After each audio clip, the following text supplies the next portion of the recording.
Karibu sana. Leo tena niko maeneo ya Mbweni. Sasa leo bahati nzuri bahari maji hayajajaa. Kwa hiyo nikabidi nitembee, ukiangalia kule mbali ndo nchi kavu na hii ni sehemu ya bahari. Sasa nia yangu kusogea huku kuitafuta ile boti ambayo tulishuhudia wakati ule tuliita kama boti ya mtando, tuione iko wapi. Hatimaye nimeweza kuiona boti ya mtando.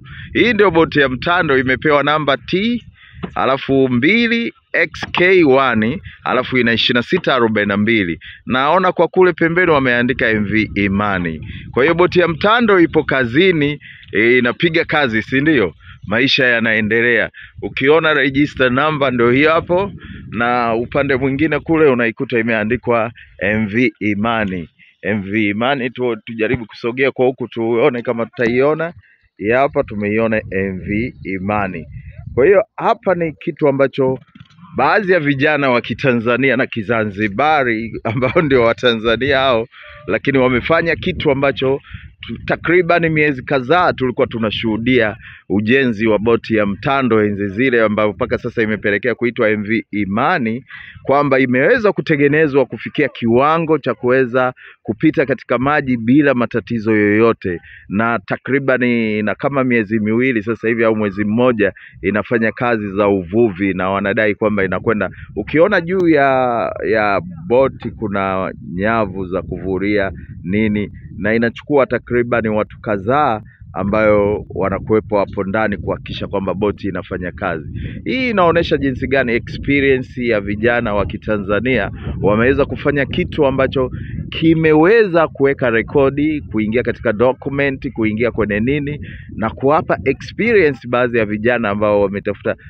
Nitajaribu kuwatafuta wale ambao waliweza kutengeneza, tukae nao siku moja tupige story, tuone nini kilichofanyika. Lakini kilichofanyika ni kwamba boti sasa hivi iko katika maji, inafanya kazi, na mnaona juu ya boti kuna nyavu, kuna nini, kuna madumu. Kwa hiyo inapiga kazi na kazi inaendelea. Hii boti inategemea injini, ndio maana unaona hamna ile nguzo za kuweka kuvuta nini upepo, kwa sababu inakwenda yenyewe kwa injini.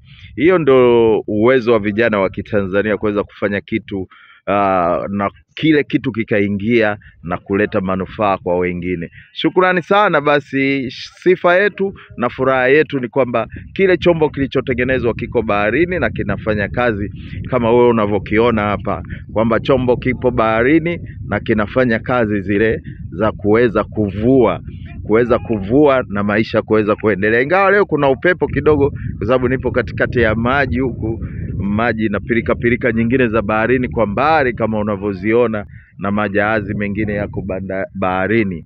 Hii ni furaha kwetu kushuhudia kitu kinatoka kuanzia mwanzo mpaka mwisho, na sasa hivi ndio kinaonekana. Shukrani sana, endelea kuwa na mimi.